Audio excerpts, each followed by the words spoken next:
Wonderful friend, delighted to welcome you to the Penguin Entrepreneur and to this lesson dedicated to dedicated to how to create a remarkable business.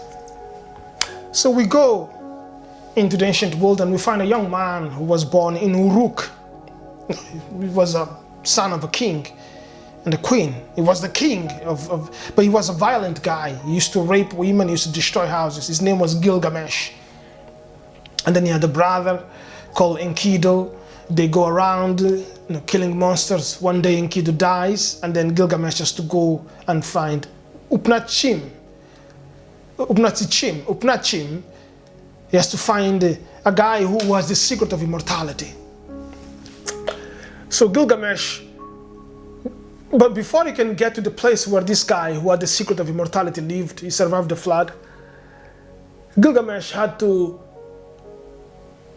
talk with a ferryman. The ferryman was the only person the ferryman had the boat, that knew how to get there. But when Gilgamesh came to the place where the ferryman was, Gilgamesh, there was nobody there. But there were stone men. There were stone men next to the boat of the ferryman. Gilgamesh waited, but then he lost his temper because he was a naughty boy. He destroyed all the stony men. Yeah, he destroyed them. And then as soon as he destroyed them, the ferryman came up and said, "What are you looking for?" He said, "Well, I want you to take me to the guy who has the secret of immortality."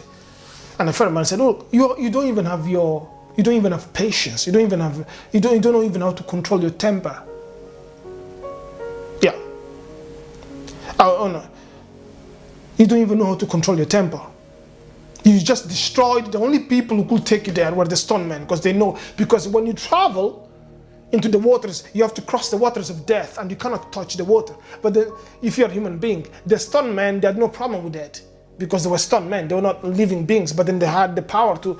So now, if you want to do that, if he said, and Gilgamesh became very sad because he said, "Well, I wanted the secret of immortality and I just done that." He said, "Okay.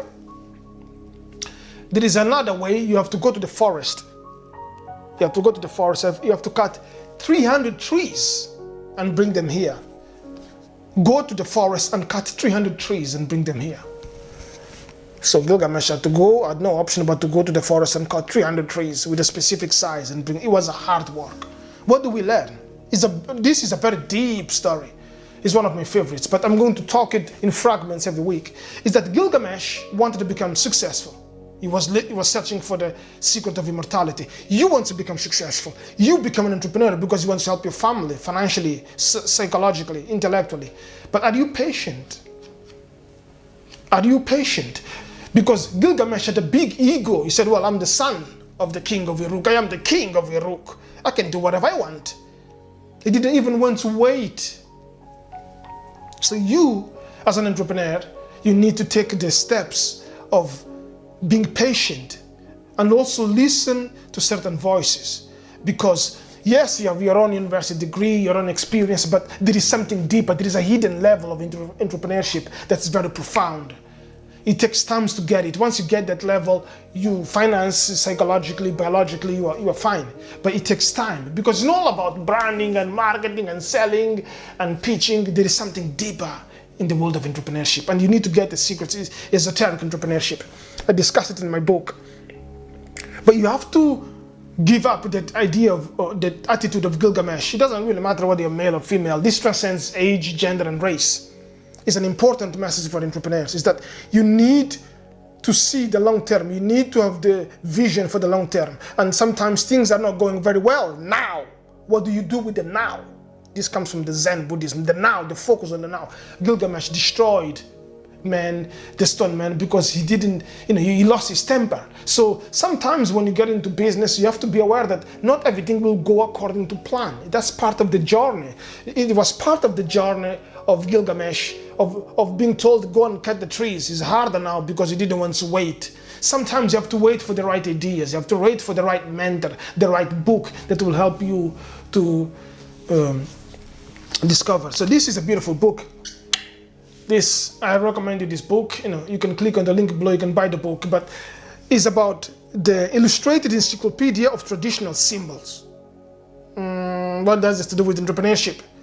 I want to be an entrepreneur. I want to be a marketing leader. I want to be the best in marketing. I want to be influencer. I want to be a public speaker. There is the inner temple. There is the inner work that must be done first. And these symbols, they speak to us. They're very ancient symbols. When you create a business, you'll need content. Where do you get the content from? Otherwise, just talking and then talking about politics and breaking news, that's not your brand. You need to go deeper. So this book will help you.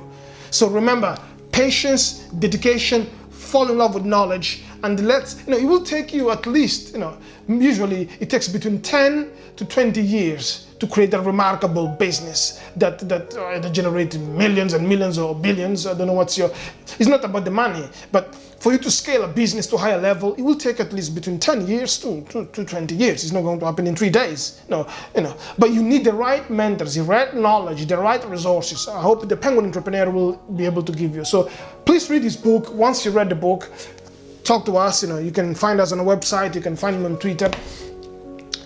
Forget the attitude that I know I can do it, I'm too powerful, I don't need new ideas. No, it's not about humiliating or humbling yourself. It's about we as an entrepreneur, we need intellectual development, we need strategic planning, we need strategic thinking. And by studying, by refining our character, our vocabulary, we get a secret. And this is one of the books that I love. I just got it, but it's a beautiful book. So please subscribe to this channel, share your views, comment, and let me know what you think. But we as entrepreneurs, we are the only people who can save society. So you have to become an entrepreneur. You were born an entrepreneur. Your mother and father, they were entrepreneurs. They were in love. They wanted a child. They had to find ways to have a child. They had to find somebody. Your mother had to find ways to cook food. Otherwise, you will not be alive. Your father has to find a way to promote himself, to find a job.